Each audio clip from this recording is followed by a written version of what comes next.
Hola, ¿cómo están? Muy buenos días tengan todos ustedes. En nombre de la Comisión de Equidad de la Facultad de Ciencias y el mío propio, les doy la más cordial bienvenida a este evento en marco del 25N, el Día Internacional de la Eliminación de la Violencia contra las Mujeres. Me voy a permitir leer la declaratoria de cero tolerancia a la violencia que ha emitido la UNAM a través de la Coordinación de la Igualdad de la Universidad, a la cual la Comisión de Equidad refrenda su compromiso en toda la extensión de la palabra.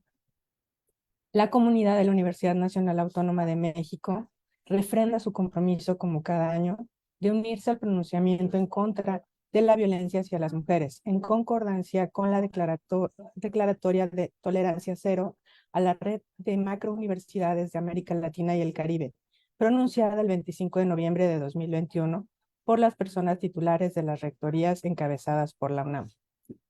Ante la violación constante y generalizada de los derechos humanos contra las mujeres y las niñas a nivel nacional e internacional, ratificamos nuestra responsabilidad de tomar decisiones sólidas para continuar impulsando políticas institucionales de prevención, atención, sanción y erradicación de la violencia de género en los espacios universitarios, conscientes de que las instituciones de educación superior no están exentas de este problema estructural y que los efectos de la violencia de género repercuten en lo privado y lo público, así como en lo individual y colectivo.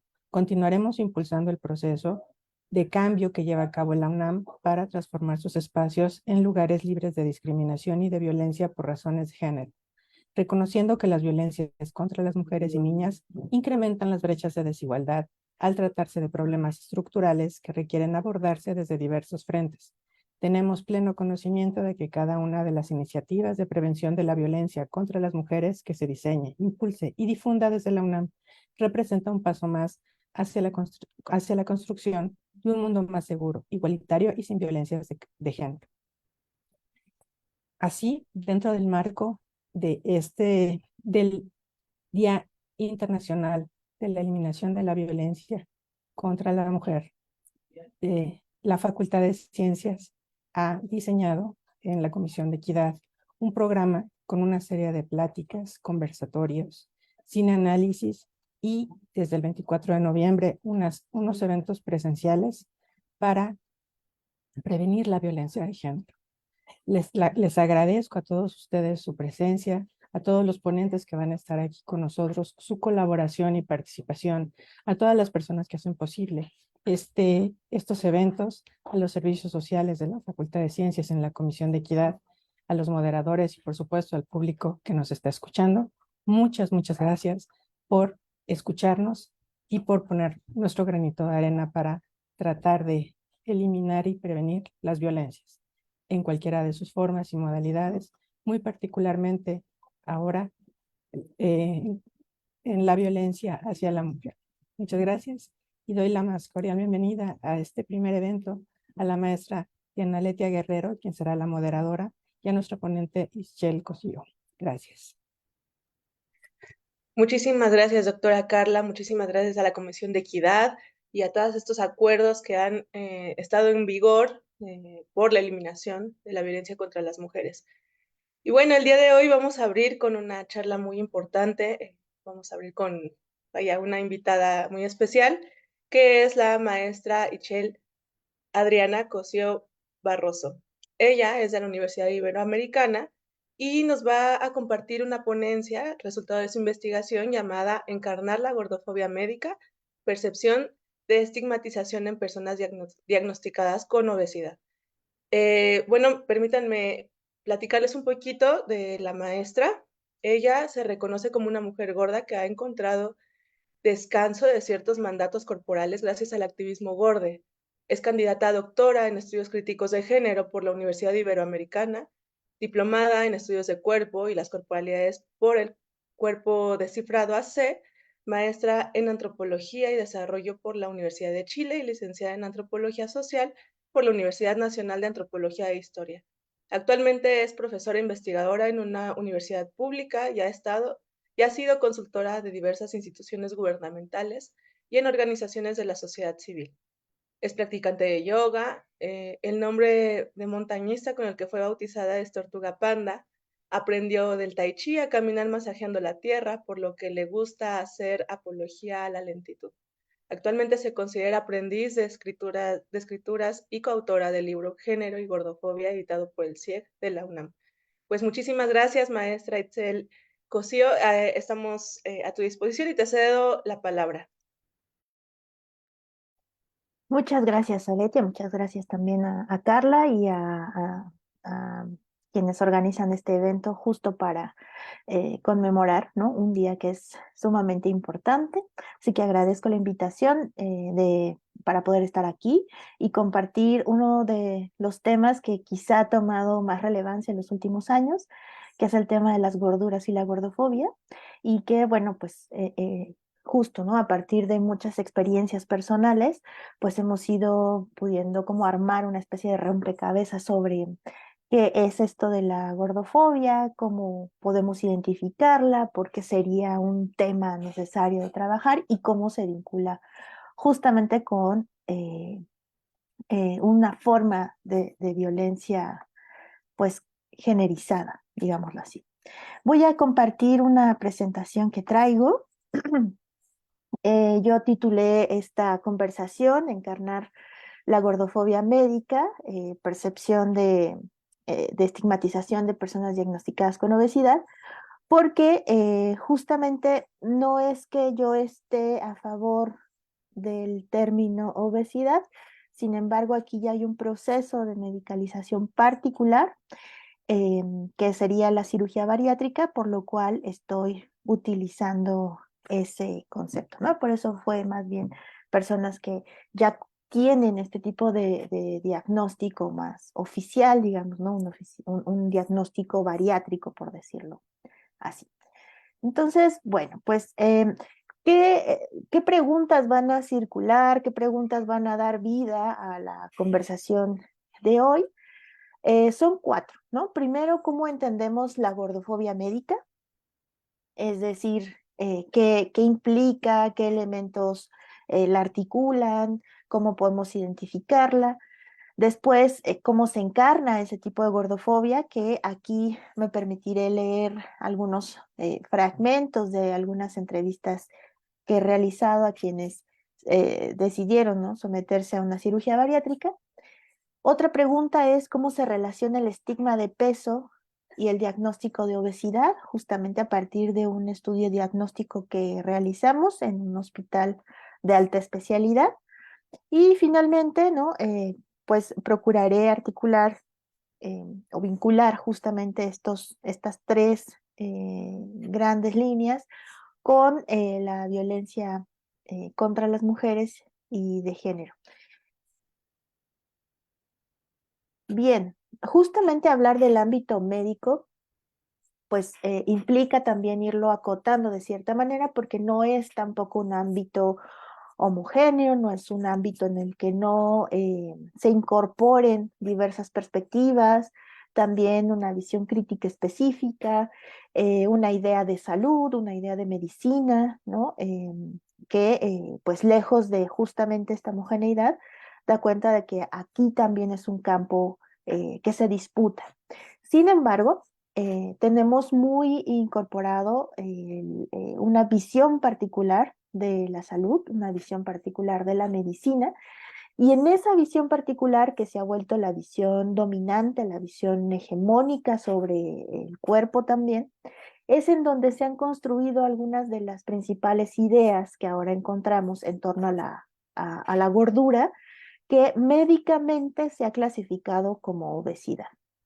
Esta clasificación médica pues está reforzada por justamente discursos desde organismos internacionales y nacionales, ¿no? En el caso de los organismos internacionales, pues encontraríamos a la OMS, a la Organización Mundial de la Salud, a la OPS, que es la Organización Panamericana, y nacionales, pues tenemos mucha presencia de instituciones públicas, como sería la Secretaría de Salud, el Instituto Nacional de Salud Pública, pero también algunas otras organizaciones de la sociedad civil que trabajan desde una idea más apegada a la idea de lo hegemónico, en términos de salud y también de lo que la gordura implica, ¿no? Ahora, a partir justo de este término que sería obesidad, se ha dicho, ¿no? Como sinónimo de gordura, se ha dicho que es algo que debería erradicarse, para empezar. ¿Por qué? Porque finalmente se considera una acumulación anormal o excesiva de grasa en el cuerpo que puede ser perjudicial y que esto ha devenido aparentemente, ¿no? De los procesos de neoliberalización de la alimentación, ¿no? La industrialización de la alimentación también, en fin, ¿no? Y que eso ha generado cambios en el cuerpo que finalmente terminan siendo, pareciera, perjudiciales.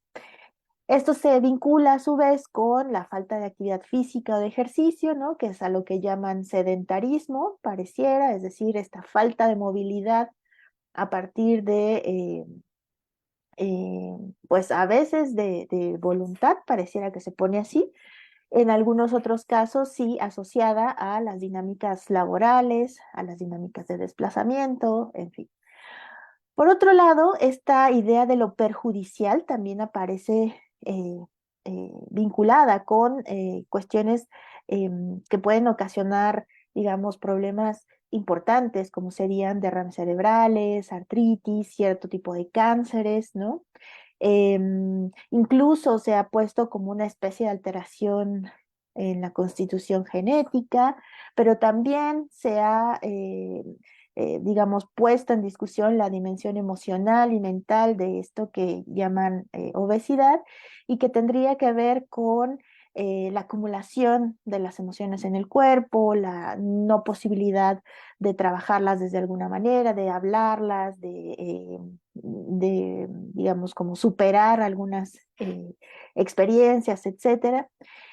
Por supuesto, las clásicas, en las clásicas líneas de esta discusión también estaría el tema del exceso de comida, ¿no? El consumo excesivo de comida, entender a la obesidad también como un factor de riesgo para padecer diabetes o alguna otra enfermedad cardíaca, muy parecida al tema de los derrames, artritis y ciertos cánceres. Y sin embargo, la forma en la que se nos define esta categoría es principalmente como un desbalance energético entre consumo y gasto de calorías. Pareciera que hasta aquí no habría mayor problema, ¿no? Incluso la forma de definirlo pareciera que, digamos, recurre a una idea de neutralidad, ¿no? Incluso para hablar del peso, que es algo que también se ha asociado a la gordura, es decir, no solo la grasa, sino también el peso, pues nos proporcionan algunas definiciones. Sin embargo, estos elementos que pareciera que son neutrales, que además el campo de la salud se ha pensado quizá desde ahí como si no hubiera fuerzas políticas, ¿no? Discursos politizados que también están marcando pautas de qué hacer y cómo hacer esa salud. Una de ellas, que es la principal y que justamente ha generado algunas otras cuestiones a nivel cultural bastante perjudiciales, es la idea de que vivimos en la época de la epidemia de la obesidad, ¿no? Donde se nos dice que el 75.2% de las personas adultas en México viven con sobrepeso y obesidad, que además también son términos diferenciados, aunque casi siempre los encontramos en la literatura sumados, ¿no?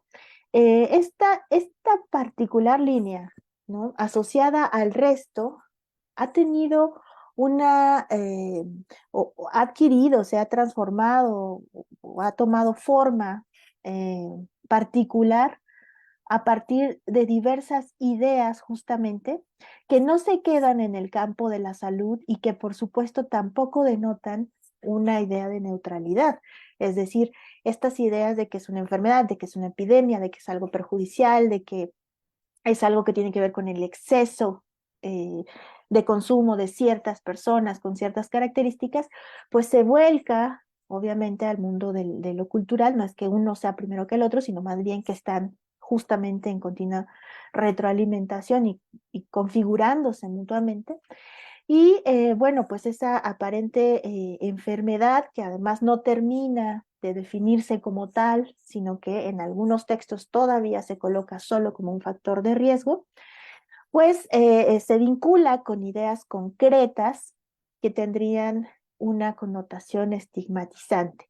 Estas serían definir a las personas como tontas o irracionales, finalmente porque no están aceptando o asumiendo la importancia de regular la cantidad de alimentos que deberían consumir, también como personas y cuerpos vagos, cuerpos costosos, ¿no? Se nos dice mucho en las noticias que el costo de la obesidad en México es altísimo, aunque no se termina tampoco de concretar exactamente cómo, ¿no? Que no sea a partir de otros servicios, sino por sí misma. Vago porque, bueno, se piensa que justamente las personas gordas somos personas que no hacemos algo, ¿no? Que no trabajamos en algo, que no ocupamos el tiempo en algo y pues eso nos lleva justamente a la condición de obesidad, que somos justo perezosas, ¿no? Egoístas porque devoramos, solo estamos pensando en nuestro propio consumo. Somos indeseables porque además no es la idea de cuerpo trabajador, de un cuerpo productivo, ¿no? Sino más bien es un cuerpo que parece estático, dependiente, enfermo. Entonces, bueno, pues ese cuerpo en la actualidad parece ser indeseable. Además es sucio, ¿no? También se le asocia con cierto tipo de olores. La apariencia, se dice que es un cuerpo asqueroso, que es monstruoso, ¿no? Es decir, que estas formas que cambian pareciera que no son propias de los cuerpos humanos, como vamos viendo un poco en las imágenes, ¿no? Incluso hay algunas que tienen un cincel y parece que uno se cincela y entonces sale la verdadera tú o el verdadero tú, eh, debajo de todas esas capas de grasa, de peso y demás. Que siempre se nos retrata como glotones, como insaciables, ¿no? Siempre pensando aparentemente en la comida, como si no hubiera alguna otra problemática en nuestras vidas. Un cuerpo que es problemático, ¿no? Un cuerpo que justamente es el cuerpo de la epidemia actual, a la cual hay que combatir, que es un lenguaje también muy utilizado en esta hegemonía del campo de la salud. Un cuerpo al que se legitima que se pueda colocar como un objeto hilarante, burlesco, ¿no? Es sujeto de disciplinamiento a partir de la burla, del chiste y de la sanción, ¿no? Que eso es lo más que encontramos sobre todo en los sistemas de salud. Y aquí me voy a permitir referenciar esta imagen que ustedes pueden ver acá, donde dice monstruoso, que es una persona que está comiendo de un bote de basura. Esta imagen en particular corresponde, ¿no? a una historieta que hizo la Secretaría de Salud. Y bueno, aquí me parece también bastante riesgoso, en su mismo lenguaje, colocar a una persona con ciertas características, en particular personas que se pueden leer como personas gordas, comiendo de los botes de basura como sí, ¿no? Y bajo la idea además de que somos lo que comemos. En ese sentido, se piensa que un cuerpo gordo pues es un cuerpo basura en el fondo, ¿no? Esa es la idea que se está queriendo transmitir. Incluso en la pandemia, pues era lo peor que podía pasar era que la gente engordara en lugar de que la gente muriera, incluso, ¿no? A veces la discusión estaba puesta ahí, sobre todo en redes, que fue algo que creo que contribuyó a que ahora estemos aquí hablando de este tema como con la seriedad que merece, con el respeto que también merece, ¿no? Hablar de una situación así. Entonces, bueno, a partir de todas esas imágenes, algo que prima en la mayoría es la idea de vergüenza, este sentimiento de que algo no está bien, ¿no? Y de que deberías sentir que eso no está bien. Ahora, la vergüenza es importante porque finalmente, nos dice Erickson, la vergüenza tiene que ver o se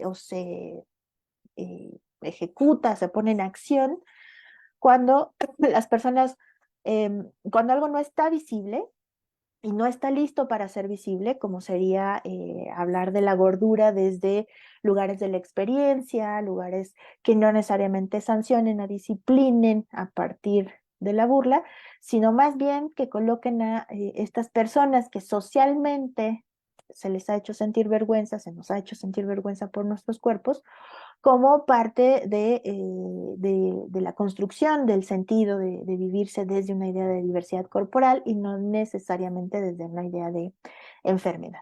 Entonces, bueno, pues la vergüenza es importante porque, nos dice Sandra Pedraza, ha sido parte de un proceso civilizatorio, ¿no? El hacer sentir vergüenza, y podemos recordar la idea incluso, ¿no? Bíblica, de sentir vergüenza de verte desnudo, o de la vergüenza de la figura del colonizador frente a los salvajes, ¿no? Cuando llegan a estas tierras. En fin, digamos, la vergüenza ha estado presente y ha tenido una función, no es solamente una emoción individualizada, sino es una emoción social, es una emoción que se hace sentir socialmente, ¿no? Es un afecto que además, en términos de las corporalidades, pues ha jerarquizado esas corporalidades, ¿no? Si te vives de una manera que no sea la normalizada, es decir, la que la norma nos marca, que tiene que ver con la funcionalidad, con la productividad, con la idea masculina de un cuerpo, ¿no? Con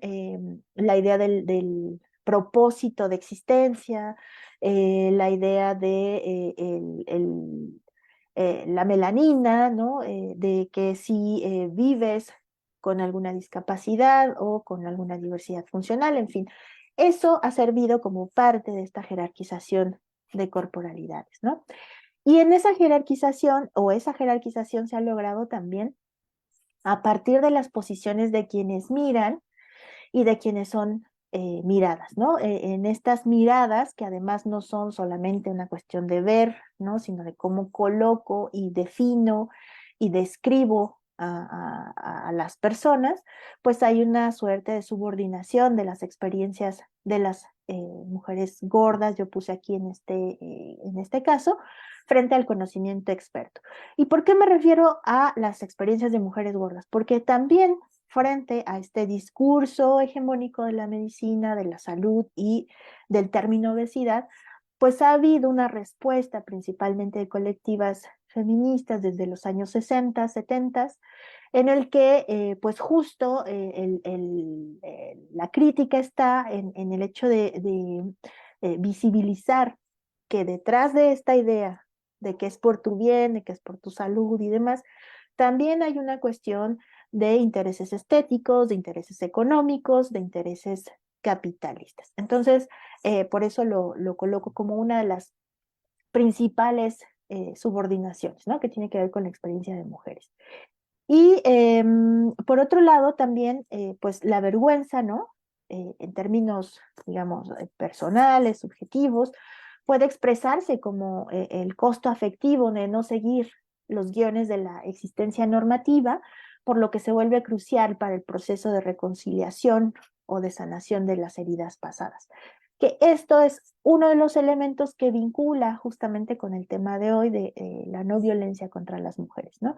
A las mujeres en general, ¿no? A la idea de lo femenino se le ha visto desde esta idea jerarquizada de la vergüenza, a partir de las múltiples funciones que se le han asignado, ¿no? Socialmente al cuerpo y que realiza una corporalidad femenina, pero además se le suma la idea de la belleza y de la salud como la nueva belleza, ¿no? Entonces, por eso me parece importante definir este eje, tenerlo presente como parte justamente de esa forma de violencia que ahorita iremos llegando, ¿no? Ahora, ¿a qué forma de violencia entonces me refiero? Y tiene que ver con cómo entender la gordofobia médica.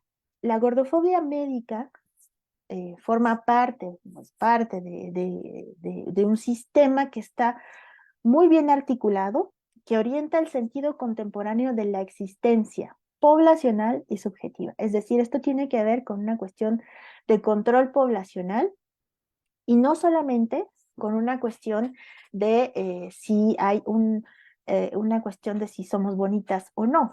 Me explico, entonces, esta idea de gordofobia como un sistema articulado que orienta la existencia poblacional y subjetiva, a mí me permite entender que no es solamente una cuestión de decir si nos vemos bien o nos vemos mal, o si estamos sanas o estamos enfermas, ¿no? Sino con una idea de control de cómo debe funcionar la sociedad, para qué debe funcionar en este tiempo, y en función de eso, encontrar también, ¿no? Como ya lo ha propuesto Magda Piñeiro, esta sinécdoque que conecta la belleza, la moral, la salud y yo diría también la razón.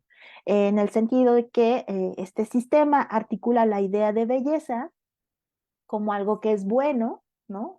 Por eso también nos cuesta tanto salirnos de la idea de belleza a las mujeres, de que lo bueno además, pues es saludable. Entonces, claro, ¿cómo pensar que el sistema de salud y los servicios de salud y el personal de salud no está pensando en mi bienestar? Claro, pues la salud es algo bueno per se, ¿no? Sin embargo, no, no siempre hay análisis, incluso desde los feminismos, que pues también hagan una revisión crítica al respecto de cómo se entiende y qué es la salud más allá de la ausencia de una enfermedad.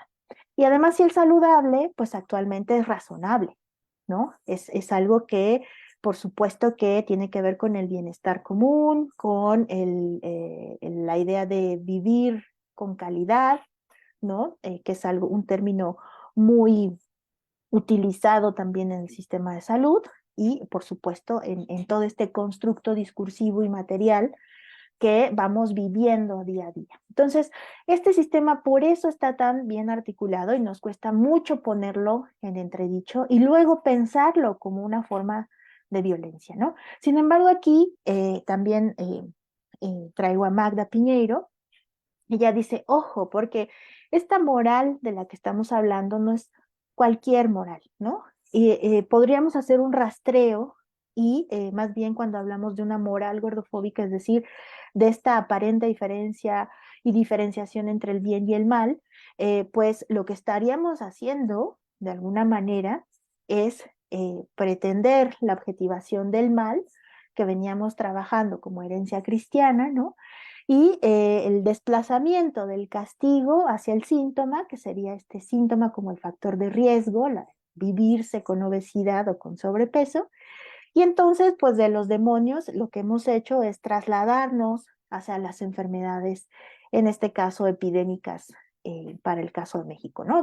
Que se habla que es una enfermedad epidémica. Ahora, aquí es importante también considerar que la gordofobia, en tanto maneja todos estos elementos y los embona de una manera que parece incuestionable, también digamos que evidencia que esta forma de vivir la salud, esta forma de entender el cuerpo y esta exigencia de vivirnos desde esa norma específica de salud, pues denota una discriminación. Y la discriminación viene asociada o se configura a partir de la idea de un estilo de vida saludable que se ha vuelto una especie de militarización de la salud, ¿no? En donde hay que comer determinadas cosas a determinadas horas con determinado número de veces, hay que hacer determinado número de ejercicio en determinado número de minutos, ¿no? Incluso tenemos tecnología que cuenta incluso cuántos pasos damos y cuántas calorías quemamos, que también hay una idea ahí de un cuerpo que hace combustiones, ¿no? Una idea de cuerpo máquina en este sentido. Y bueno, pues eso da cuenta de una especie de militarización, ¿no? Se nos dice cómo debe ser el proceso y pareciera que una solo debe obedecer, ejercitar o ejercer ese proceso.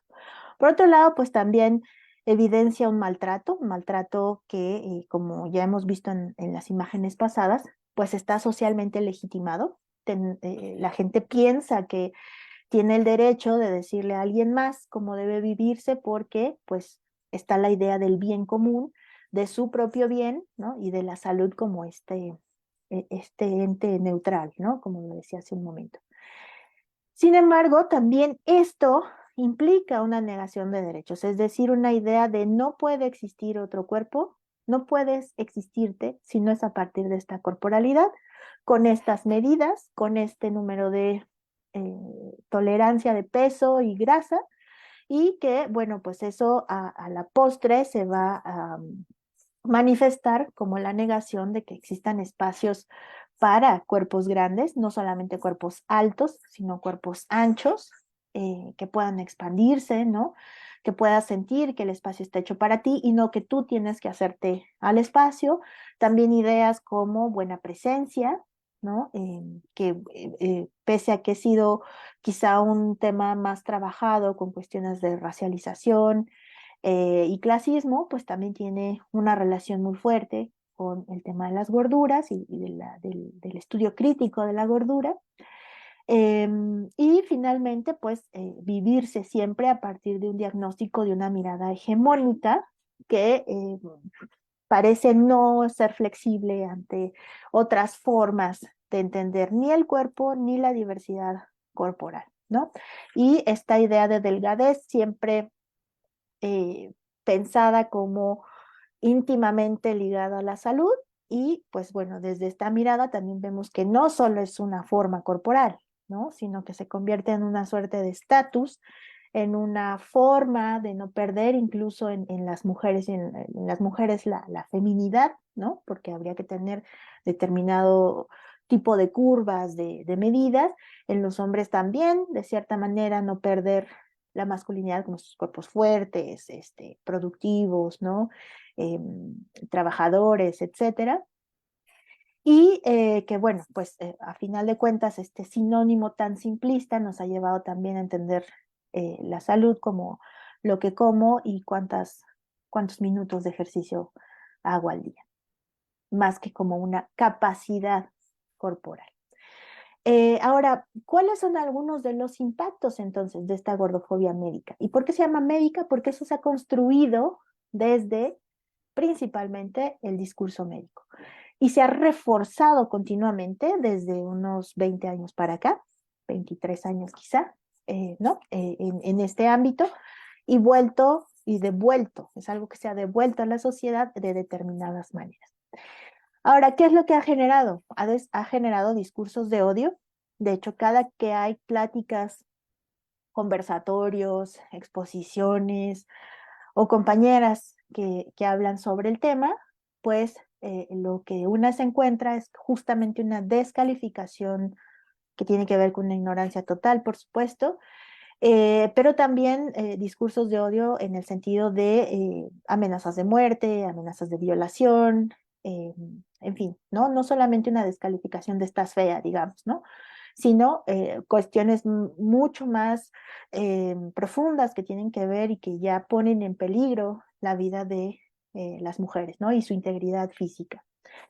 Por otro lado, también ha generado impactos económicos. Las mujeres siempre estamos pensando, ¿no? En qué nos hace falta, en cómo podemos lograr acceder a esos productos que parece que nos van a llevar al ideal de la belleza, de la moral, de la salud, de la razón, que tiene que ver con el bajar de peso. Entonces, pues la industria de la belleza, que se llama, que como se le conoce, y la industria farmacéutica, pues viven, ¿no? Momentos muy productivos en ese sentido, sí, y de mucha capitalización, ¿no? ¿Por qué? Porque finalmente las personas, particularmente las mujeres, siempre están, ¿no? Como atentas a la adquisición de productos de ese tipo, ¿no? Milagros, etcétera.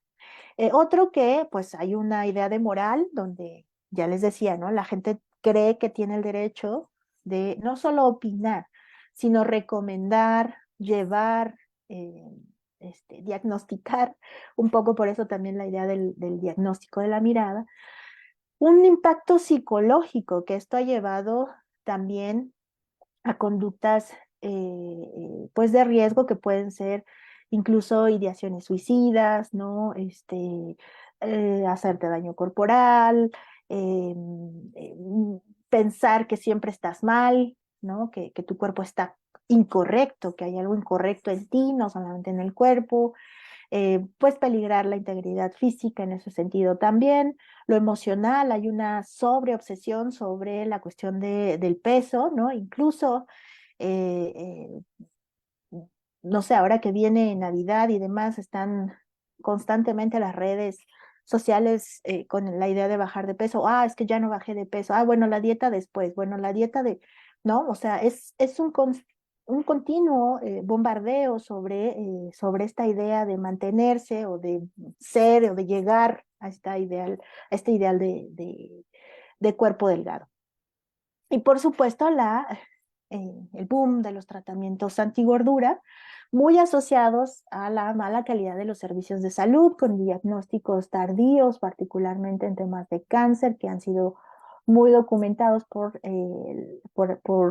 la literatura de los estudios de la gordura, y pues una violencia simbólica constante, ¿no? A estos de la dieta, pero también está aquí la historieta que les comentaba del Fisgón, que además de esta historieta, lo interesante es que iba a ser repartida en todas las escuelas primarias y secundarias. Entonces, ahí habría que pensar cómo, ¿no?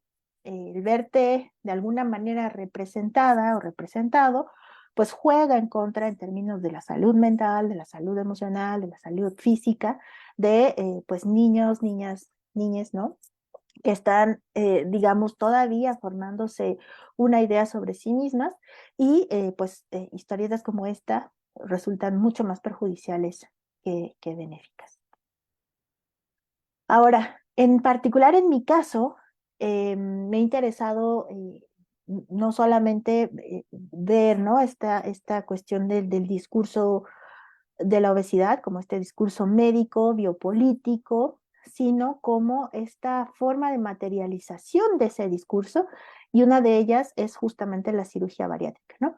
Entonces, esta cirugía para mí es una forma de encarnar ese tipo de gordofobia médica que obviamente no se da en un momento de la vida y ya, sino que más bien es resultado de todo un proceso de búsqueda, de frustraciones, de ideas que tenemos las mujeres sobre el cuerpo, ¿no? Y sobre esto, pues yo me he dispuesto a dialogar con mujeres que se han realizado este procedimiento bariátrico.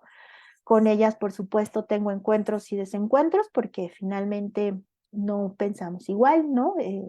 Finalmente yo parto de una idea de que es una forma de mutilación, pero ellas también me hablan de una oportunidad de vida, ¿no? Entonces ha sido un tema bastante complejo, pero que también ha servido para hacer un cuestionamiento ético, no solamente sobre la investigación, sino en el convivir, en el encontrarnos con distintas mujeres, con experiencias que pues obviamente con las que no siempre vamos a coincidir, ¿no? Entonces, bueno, a mí me interesó en particular hacer una pregunta y a partir de esa, pues ir reconociendo y escuchando qué es lo que las mujeres que yo entrevisté me decían, ¿no?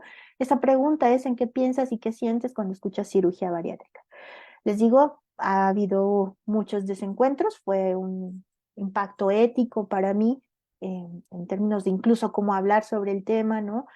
A tratarlo con mucho respeto y sobre todo en respeto a las compañeras que accedieron a la entrevista, pero que sin duda lo que identifico de principio es que hay esta violencia simbólica que veníamos platicando desde el principio, y esa violencia simbólica, entendida como esta adhesión que el dominado no puede evitar otorgar al dominante, aparece, ¿no? Emerge en los discursos, aunque también algunas cuestiones sobre agencia. Y bueno, pues la relación de dominación, ¿no? Se hace presente entonces como algo natural, y eso es algo que pues encontramos cuando se habla de que la cirugía bariátrica es una oportunidad de vida. Ahora, ¿qué es una cirugía bariátrica? La cirugía bariátrica es el recorte del estómago, hay diferentes tipos, pero bueno, es un recorte al estómago, cerca del 50%, y una reconexión del intestino delgado, de modo que la capacidad eh, de consumo y de absorción, pues disminuye, ¿no? Notablemente, y es un procedimiento que se hace aquí sí a personas que han sido tal cual y médicamente diagnosticadas con obesidad porque rebasan, ¿no? Una medida de IMC, índice de masa corporal determinada, y eso es lo que sirve para el diagnóstico. Ahora, ese diagnóstico se vincula con algunas revisiones endocrinológicas, nutricionales, psiquiátricas, en fin, ¿no? Es decir, no es solamente una cuestión de, te veo más gorda o más gordo, ¿no? Sino, digamos que aquí sí hay un sistema que opera a partir de estos elementos eh, categóricamente médicos.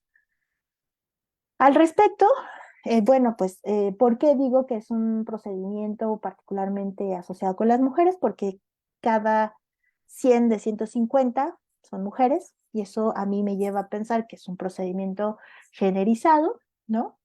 Yo platiqué con mujeres que se habían realizado este procedimiento de 5 a 8 años antes de la entrevista, ¿no? Primordialmente que se identificaban como personas heterosexuales, entre 40 y 60 años, tampoco es gente tan joven, digamos, ¿no? Y finalmente que eran de clase popular o trabajadora. Aquí lo que yo intenté poner fueron justamente eh, estos detonantes, ¿no? A partir de la pregunta y podemos ver desde yo necesitaba una alternativa drástica, el problema de todos los ciudadanos obesos, gracias a esa operación volvemos a nacer, fue mi última tabla de salvación, uy, el salvavidas, una oportunidad de vida, curación lo llamo, mi bypass es lo máximo, ¿no? Y bueno, finalmente otra que me dice, a mí me sirvió para bajar de peso, pero tiene me falta un H, muchas restricciones físicas, ¿no? Y creo que con esta a mí me interesa dialogar bastante, digo, procuré obviamente dialogar con todas en ese sentido, pero a mí me interesa mucho el discurso de esta última compañera, porque finalmente ella no necesariamente veía o no idealizaba el procedimiento, sino más bien pues lo tuvo a partir de tejerse en experiencia con su hijo que pesaba 157 kilogramos y bueno pues ella quería justamente eh, ser solidaria con él, también se operó. Y bueno, ella esperaba que justamente su calidad de vida, ¿no? Su cuerpo y todo cambiara, que se volviera una vida casi perfecta, ¿no? Tenía muchas expectativas, tuvo algunos resultados, particularmente el resultado es bajar de peso. Sin embargo, esta cirugía tiene muchas complicaciones y muchos efectos secundarios de corto, mediano y largo plazo, ¿no? Ella se sintió muy bien, ¿no? Leti, así se llama, se sintió bien, experimentó una mejora en su estado de ánimo, obviamente, porque tenía que ver con que todo el mundo le decía que se veía muy bien, que había bajado de peso, que qué bueno.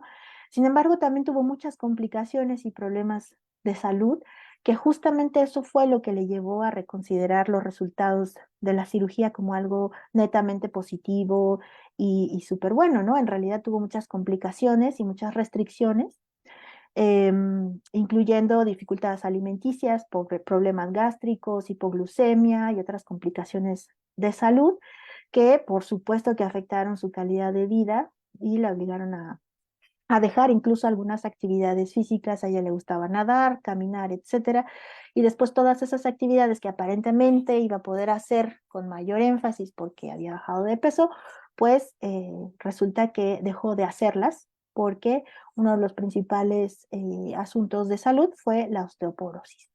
Esto tiene que ver con la poca absorción de nutrientes, en particular con el calcio. Leti ya era una mujer de 55 años cuando se operó. Sin embargo, bueno, pues justo ella quería, ¿no? A determinada edad, pues vivir lo que se supone que viviría cualquier persona que se vive delgada en el ideal. Bueno, me gustaría leer un poquito esto, pero a ver si da tiempo después. Leti, lamentablemente, y por eso dialogo hoy con ella, un poco en memoria de Leti. Finalmente tuvo una complicación en el hígado. Se cree que fue producto de justamente estos efectos secundarios de largo plazo de la cirugía bariátrica, que no empezó el año que ella murió, sino que ya tenía algunas otras visitas, ¿no? Y bueno, pues ella muere en el año 2022 y pues justo, ¿no? Por eso quería traer en particular su relato, en el que pues me parece que no hay solamente esta positividad exacerbada, sino que más bien ella se puso a reflexionar sobre otras circunstancias de vida que también alteró la cirugía y que pese a que no se arrepentía, porque ella decía que prefería vivir enferma que gorda, eh, pues me lleva justamente, ¿no? A esta problematización y de qué pasa, no solamente ya cuando se operan las mujeres, ¿no? Sino cuando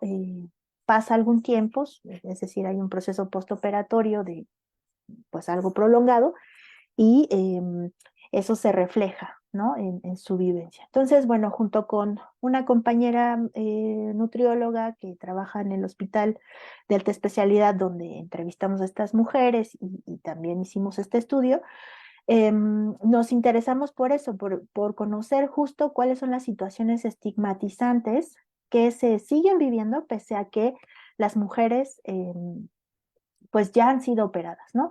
Y ustedes pueden ver del lado izquierdo los porcentajes de las 6 situaciones más estigmatizantes que se siguen viviendo. La gente tiene pocas expectativas puestas en las personas gordas, la gente cree que tienen problemas emocionales, la gente nunca piensa que comen exceso grandes cantidades, más bien la gente siempre lo piensa, sienten que la gente les mira por su peso, un médico ha recomendado una dieta aunque les haya visto por otro problema de salud y además el médico siempre relaciona, perdón, alguno de sus problemas de salud con su peso.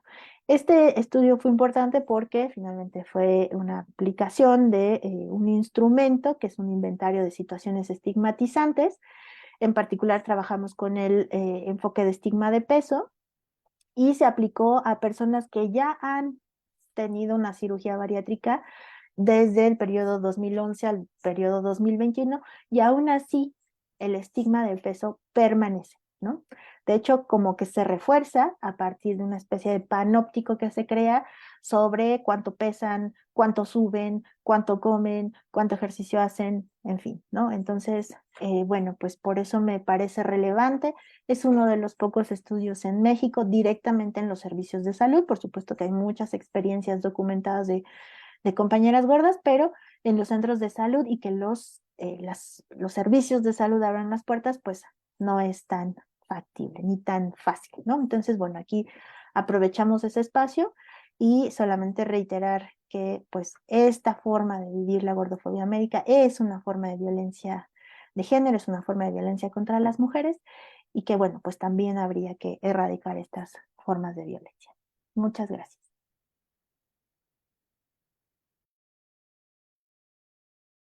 No, y muchísimas gracias a ti por tu maravillosa ponencia. Me parece muy, muy importante este tema que manejas. Te agradecemos mucho. Permítame un momentito porque estoy teniendo problemas con la cámara, pero listo. Ajá. Te queríamos agradecer muchísimo por este trabajo tan interesante.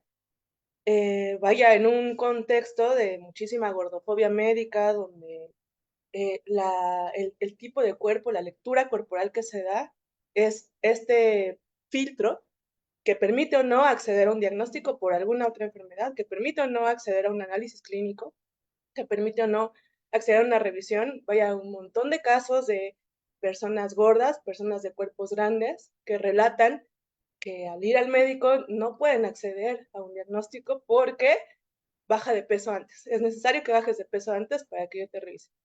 Y ese es un tipo de violencia que podemos ver en un montón de contextos. Ahora, este tipo de investigaciones que tú nos propones, que tú nos compartes, muchas gracias por hacerlo de una manera tan generosa, eh, nos permite pensarnos, nos permite repensarnos y también repensar el sistema de salud que está incorporando cada vez más este tipo de técnicas y tecnologías como parte también del sistema público, lo cual, pues de alguna manera legitima, como si tuviera validez, ¿no? Oficial, validez médica.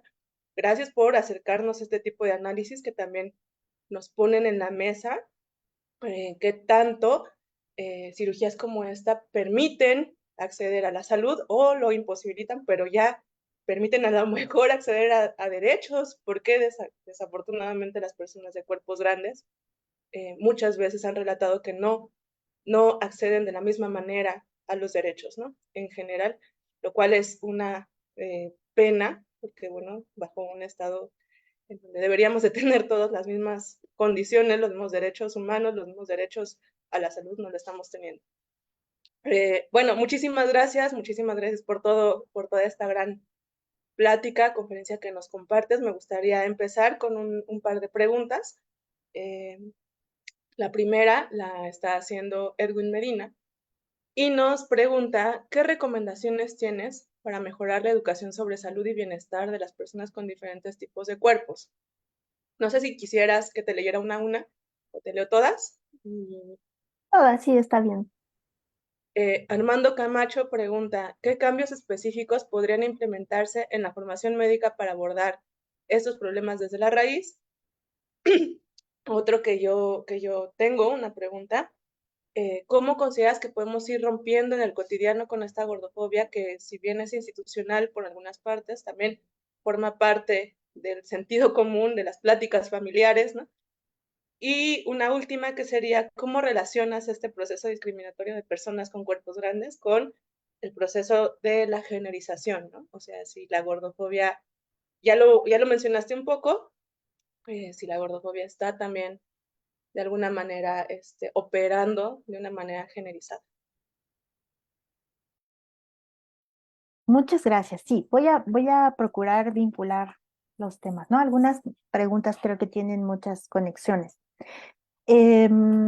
Primero, recomendaciones para mejorar la educación sobre salud. Pues repensar la salud, no como solamente en su definición desde el negativo, que es la ausencia de enfermedad, o como la definición institucional del equilibrio entre mente, cuerpo y espíritu que nos da la OMS, sino pensarla como una capacidad. Este es un tema que también ha sido trabajada, les digo, desde enfoques críticos de la salud, ¿no? Tenemos esta idea con la Escuela de Salud Colectiva, de Medicina Social. Estos enfoques nos sirven para repensar eso, ¿no? Si entendemos que la salud es una capacidad y no algo intrínseco, entonces también le otorgamos un carácter de análisis materialista, es decir, pues claro, si yo no tengo las condiciones necesarias, condiciones materiales necesarias, es difícil que yo pueda hablar de que me vivo con salud, ¿no? Evidentemente habrá enfermedades que no tienen este carácter, aunque sí la forma de cómo tratarlas, cómo abordarlas, ¿no?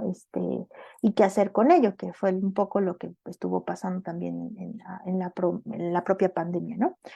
Quienes sí tengan acceso y quienes no tengan acceso a qué. Otra es pensar que la salud en tanto capacidad no tiene que ver con o no se necesita asociar directamente con una forma de cuerpo o con un cuerpo que pese de determinada forma o que mida de determinada forma o que tenga determinada cantidad de grasa, ¿no? Más bien la salud como capacidad tiene que ver con eso, con una forma de existir, con una forma de vivirte, con una forma de entenderte y que pues también habrá quienes se quieran vivir desde la enfermedad, es decir, quitarle este halo de pureza y neutralidad a la salud, ¿no? Creo que eso sería bien importante para empezar a entender que pues la salud no necesariamente está asociada a cuerpos, y esto también lo vinculo porque finalmente los activismos gordos y los estudios sobre las corporalidades gordas, pues se vinculan mucho, se hermanan con los estudios sobre discapacidad crítica, ¿no? Que también son cuerpos considerados enfermos, dependientes, etcétera. Y que bueno, ahí hay una discusión que hay que revisar. En ese sentido, la vinculo con la otra pregunta que tiene que ver con cambios en la formación médica, esa, ¿no? ¿Cómo entendemos el cuerpo? Regularmente en la medicina, desde mi experiencia y porque he trabajado con muchas personas desde ese lugar, pues se entiende como un conjunto de sistemas, ¿no? Que operan y deben operar perfectamente y funcionalmente. Si no, es cuando aparece la enfermedad. Y digamos, más allá de que se quite esta noción o no, es la idea de ampliarlo, de entender que el cuerpo también es algo cultural, es una configuración social, que lo biológico no es algo esencial ni esencialista, sino que incluso, ¿no? La propia biología también tiene estudios críticos. Creo que la idea en este sentido, ¿no? Así como lo voy diciendo, es desesencializar las propias disciplinas y más bien en este sentido sí, cuirizarlas, hacerlas, enrarecerlas, ¿no? Ver qué otras opciones tienen para mostrarnos, qué estudios críticos hay, porque los hay, desde la propia medicina también los hay, por supuesto, y bueno, pues eso justamente nos ayudará a romper de manera paulatina, pues este cotidiano, porque es un discurso muy médico el que se utiliza en el cotidiano, eh, y incluso dentro de los propios feminismos, ¿no? También ha habido ahí algunas circunstancias para desligarnos de esta idea esencial, esencialista de la medicina, y a su vez, ¿no? Esto sabemos que se va transculturizando, se va culturizando, entonces creo que esa es una buena medida. ¿Cómo hacerle? En mi presentación, a veces, en realidad mi presentación es un poco a propósito, ¿no? Yo no hablo de que erradiqué esos mandatos, pero sí descanso de ellos. Entonces, la idea de descansar de algo tiene que ver con que sabes que está, existe, pero te das la oportunidad de ver qué pasa, sí, ¿no? Si experimentas. La idea de un cuerpo que experimenta, de un cuerpo que no solo asume que debe ser de tal o cual manera porque se le ha dicho, y platicar con las personas, ¿no? A mí me ha funcionado establecer puentes de diálogo, incluso con mis propios colegas en el campo de la salud,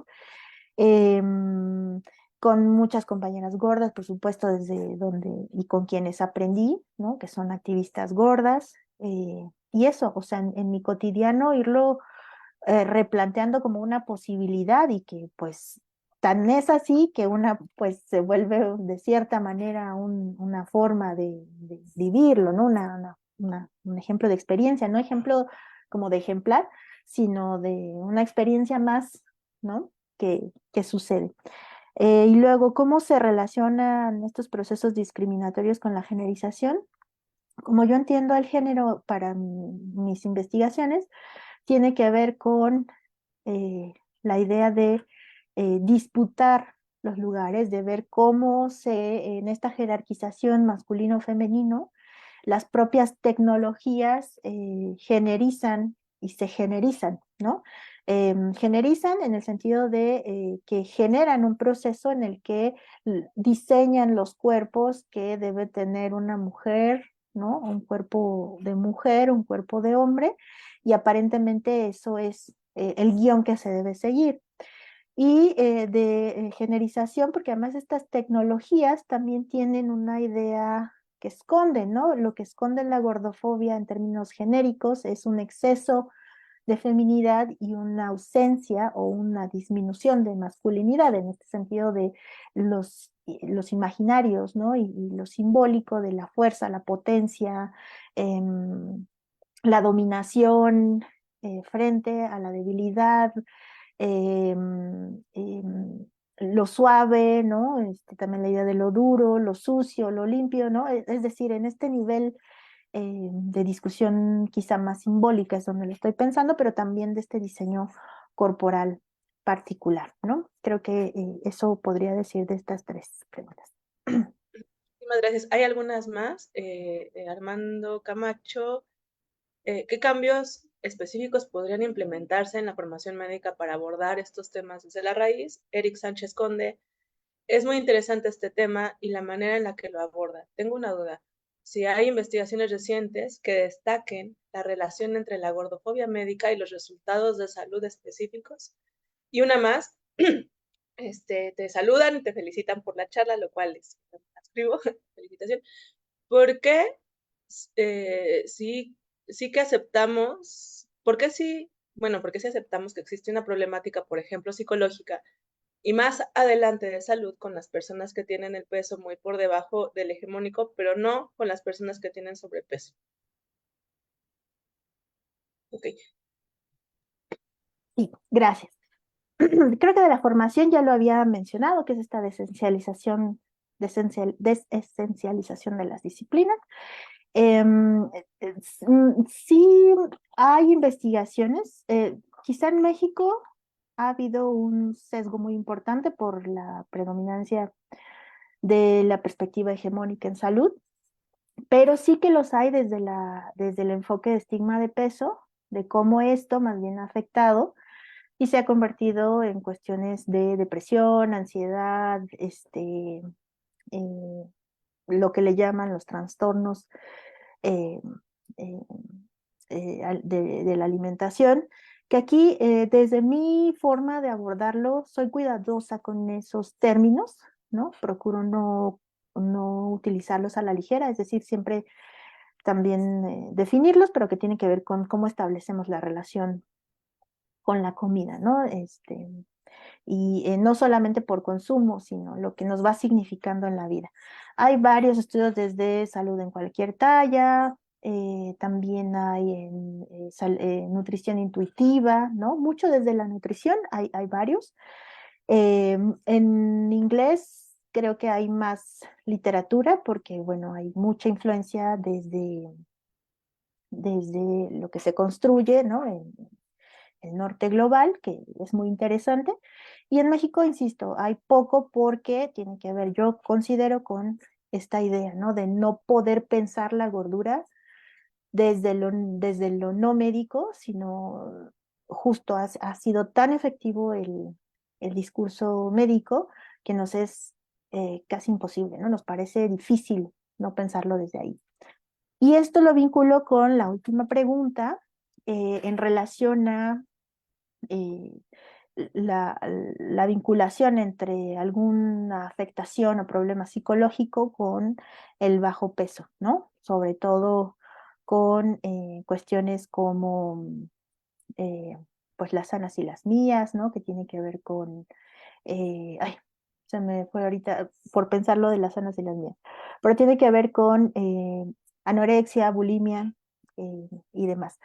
Con esos términos también hay una revisión crítica, ¿no? Entonces ahí hay que ver más bien cuando aceptamos y hablamos en plural, habría que ver quiénes están aceptando eso, cómo lo están aceptando, desde qué perspectiva lo están trabajando y la que yo trabajo es justamente desde los estudios críticos de la gordura y también existe la corriente, la vertiente de los estudios críticos del peso o del peso crítico, que justamente también hacen una revisión sobre esta construcción y esta configuración psicologizante del cuerpo, ¿no? Y qué es lo que implica. Yo no diría que no es algo que exista, pero sí es algo que se va configurando en la medida en que se van tejiendo estos elementos, ¿no? Em, en ese sentido, también las categorías como obesidad y sobrepeso están puestas en discusión. Yo no las tomo como cuestiones que refieren netamente al peso, sinónimos de peso y demás, sino como discursos obviamente que se materializan, y por eso traje el caso de la cirugía bariátrica, es decir, cómo todo este proceso de dietas, productos maravilla, presiones estéticas y demás, puede verse en un proceso como el de la cirugía bariátrica. Y creo que sería lo mismo esta revisión para los otros estudios, más allá de decir que si lo aceptamos o no, yo creo que habría que ver quién sí lo acepta y quiénes no. Pues muchísimas gracias, Itzel. Este tema de la causalidad entre la salud y la enfermedad, el tema del pesocentrismo, todo esto que nos ofreces es una maravilla. Desafortunadamente se nos terminó el tiempo. Te agradecemos mucho por compartirnos esta charla. Agradecemos mucho a la Comisión de Equidad que está organizando, a la gente que está detrás también de cámaras, a quienes a las y los servicios sociales que nos están apoyando un montón. Muchísimas gracias y al público que está interesado todo el tiempo en formarse más. Gracias por estar y bueno, nada más invitarles a las siguientes charlas en el marco del 25N, el Día Internacional de la lucha, o bueno, de la eliminación por la violencia contra las mujeres. Muchísimas gracias. Gracias a ustedes, gracias por todo.